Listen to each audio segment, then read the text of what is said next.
Nung i-release po sino ba to? Si Dan Fernandez yung listahan, and nandun yung pangalan namin. Meron siyang statement doon and it was quoted. Filipinos have the right to know the truth. We must protect them against our fellow Filipinos who spread misinformation that cause fear and division in our society. In other words, nung nilabas nila yung listahan, they already labeled us as purveyors of misinformation. Nakapatak na sa noon namin yun ng mga fake news kami, o gumagawa kami ng fake news.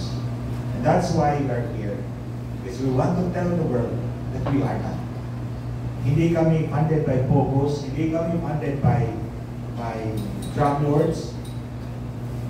Yung Peras Marcos, because he can probably tell you na mayroong connection siya sa Pogo at sa kumakasawa Marcos na yan, yung despicable 2 na yan. So you see, when the day comes that you will invite me, I will tell you, hindi ako tatakbo.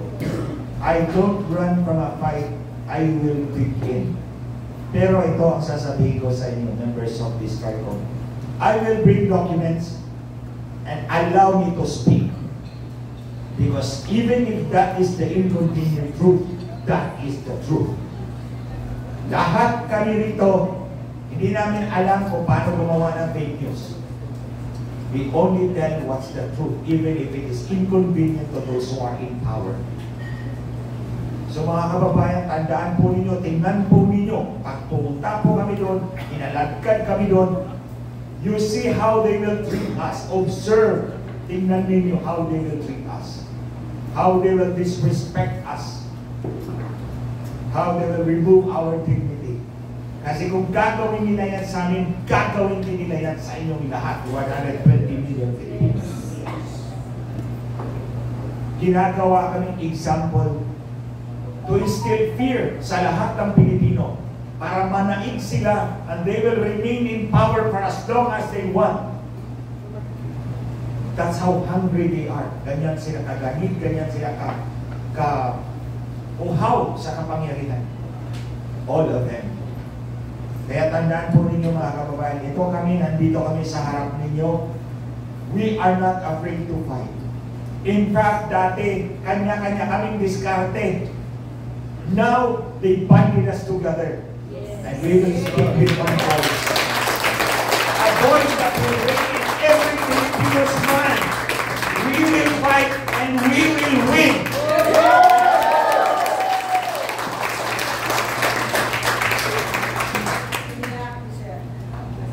Good afternoon po. Please forgive me if I stutter or stall because I don't know why they call me a vlogger. I've never gone on live. I always just write. I'm a writer. In fact, if some of you are actual newspaper or publication writers here, I'm one of you. I'm an editor for Manila Bulletin and for Balita. I don't go on social media. I've never gone on live, not once. I've never been on YouTube. I don't have a YouTube. I'm not monetized. I'm a regular person who criticizes the government on my page, but because I've made powerful enemies, nandito ako. Nandito ako and I'm looking at you and it feels so surreal because I look at you and I'm there. Ako yan eh. Ako yan pag meron kami kina-cover kasi editor ako ng Jarno. But now I'm here just because I pissed off Martin Romualdez and Jesus.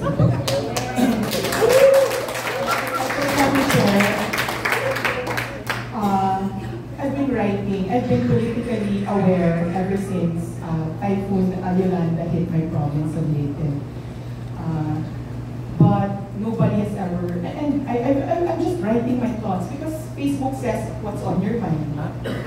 So you write what's on your mind. But apparently, I pissed off Martin Romualdez and Judas Ibre. So nandito ako ngayon because I have an uncle who is one of their contractors, one of their big contractors.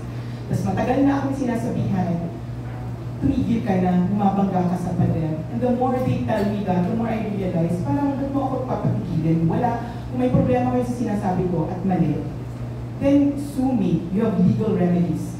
You have defamation, you have cyber libel, the strictest, one of the strictest in the world. Libel, defamation, defamation. And I just want to say that Martin Romualdez and Timo Cortez has continued to harass me and my family because we're all from Leyte. So they know my family. I just want you to know that because if something happens to me, it's them. Because if Martin calls my place of work, he's a kind of person. Judah Sidre calls my uncles because yung isang uncle ko, what do you call this, contractor sa small projects ko. Sinasabihan ako na makakadamay ka sa negosyo namin. And, parang, I don't know why I'm doing this, to be honest, because nakakadami nga naman ako sa kanila. Pero, we should all learn to fight for our country. Yun lang, sabihin ko lang yun. Tsaka, very quickly, I just want to share what I wrote as because Dan Fernandez would not read it, so I'll read it very quickly on why, because he dismissed it so easily as freedom of speech. It's not that simple. So I'll read very quickly on why, after a careful consideration, I decided not to go. Aside from the, I know that I'm not gonna get a fair, they're not gonna listen to us. So first, I am not a blogger. As I told you, I do not do lives, I do not have YouTube, I only have my Facebook. All my followers there, and DICT can check it, and DI Cybercrime can check it, they're all real, I've never paid for a follower. So, I'm not monetized. So I don't know kung ano yung basihan nila na gagawin ka just because I have followers. Social media vlogger na ako. I'm not monetized, I've never received anything from just writing on Facebook. That's all I do, I just write on Facebook, I don't even talk on YouTube. I am, however, a professional journalist. Ever since 2005, I've been working in publishing. I am currently an associate editor at Manila Bulletin. I'm also the editor of Balita. And what I am is a professional journalist with a social media following. There's a distinction. So, Filipinos, we are protected by the 1987 Constitution, Article 3 Bill of Rights, Section 4, Section 2, Section 18. But an extra layer of protection covers all journalists. The Republic Act number 6713 is a code of conduct and ethical standards saying all journalists have the right to demand transparency. Apart from that, we have the SOTA law, which allows us not to divulge our sources.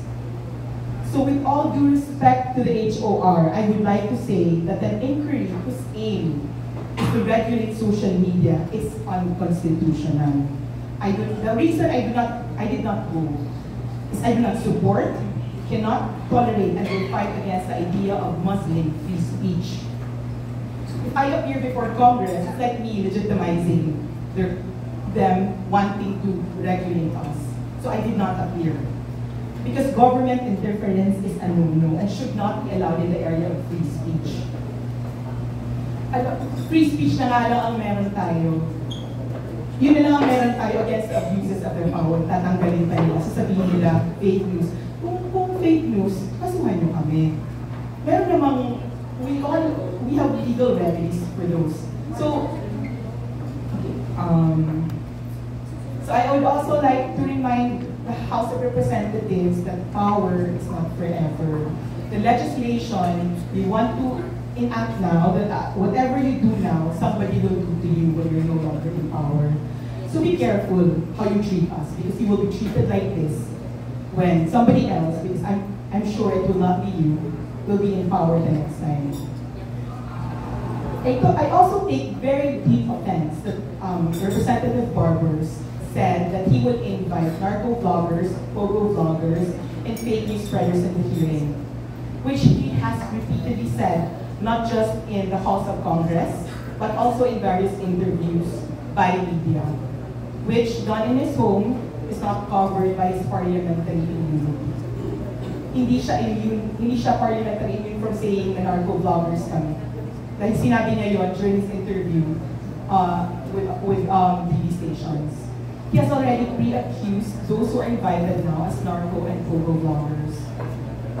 So I would like to ask Representative Grace Barbers if he has any proof that all of us here are any of those. Because ano yung karapatan niya i-regulate food? Because that's his premise that we are funded by narco vloggers, we are narco vloggers, we are pogo vloggers.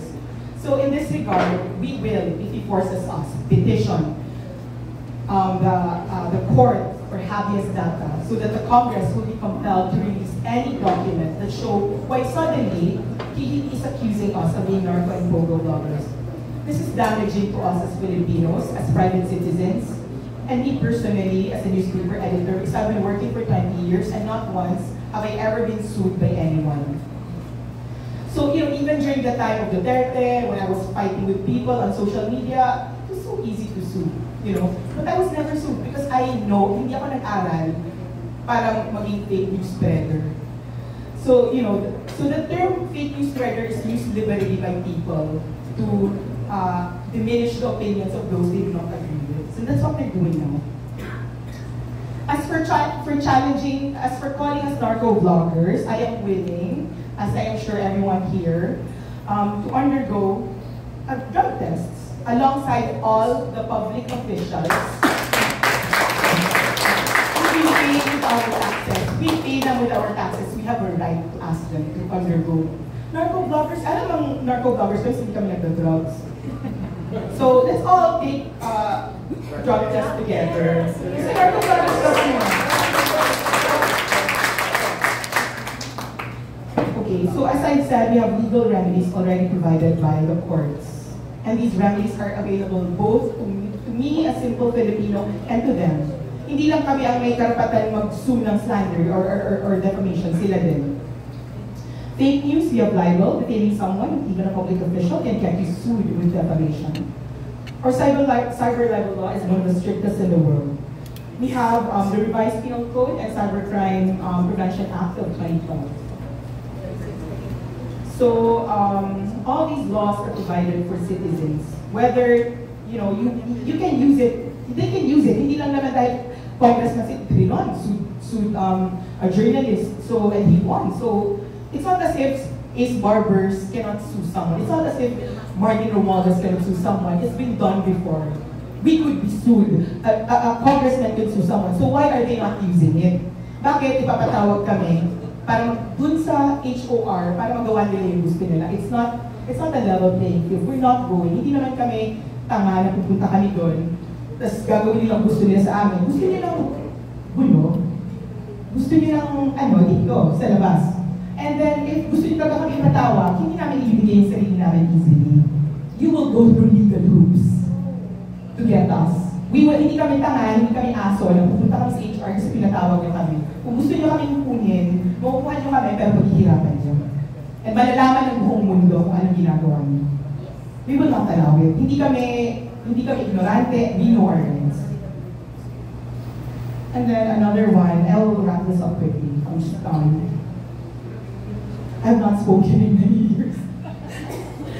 So, and also, I would like to share my observation that the invite list is composed of anti-administration bloggers.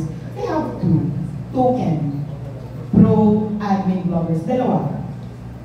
So, are they inferring that the fake news spreaders are, the critics are fake news spreaders, pero sila hindi, yung mga tao nila, yung mga bayad nila, yung mga pro-admin bloggers, hindi.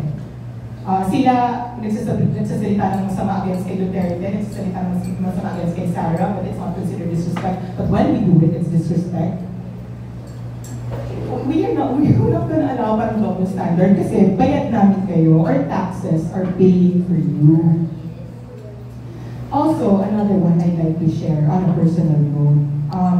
So, sila, gusto nila protected sila from fake news, from defamation. Paano naman kami? Ako, I will share personally. A few weeks ago, Jude Asidre of Tingog Party List posted on his Facebook. Because during the pandemic, myself, Mark, Attorney Tracy, and Dr. Ethel, we tried raising money for PPEs. Tapos, sinabi namin dun sa Duterte administration that whatever we raise na money, ibibigay namin sa inyo so that you have extra money. Kasi nung time na yun, everyone was panicking, I didn't think we had enough money. Tapos, hanggang umabot kami kay Sexon ng Department of Finance, and he said, hindi namin tatanggapin yan kasi matatay up yan sa red tape because whatever we buy, ang pinaka-best is you find a way to buy. This was during the time na ang hirap-hirap makabili ng PPE. You find a way to buy, and then kayo na mag-distribute sa hospitals, which we did. To just destroy my credibility and reputation just because I attacked his boss, Martin Romualdez, Jude Asidre, posted that I stole the money. Parang he said, oh, really, ganyan. But the thing is, kahit disorganized ako, organized sila. So lahat ng receive, we have pictures, we have like, and more importantly, that's a private fundraising. Hindi yan taxes ng tao. That's a private fundraising event, and we were accountable to all our donors. So ginamit nila yun. So just because they want to use something against you, kasi hindi naman pwedeng awayin kayo, tapos wala silang gamitin sa'yo, so ginamit na nila from 2020. Between 2020 and now, we've done a lot of efforts for relief, disaster relief, pero yun ang ginamit nila. Unfortunately, sa kanila, meron kami proof, which we try to do always. So ang gusto kong itanong si HOR, one of your own defames or slanders a regular person like me, Congressman, what is my legal remedy? Bakit kayo lang ang may karapatan magpatawag? Pwede ko ipatawag si Jude dito? Can I just sue him? Because if I can sue him, I will. You know, parang, so yun ang sinasabi ko, parang abuso. Baka akala nyo, kami lang to, but if it happens to me, it will happen to all of you. It happens to all of us here, and we're all educated here. It can happen to, ito kasi, this is the idea, election na. This is the perfect time for them to shut us up. This is the perfect time for them para matakot tayong lahat at akihin sila.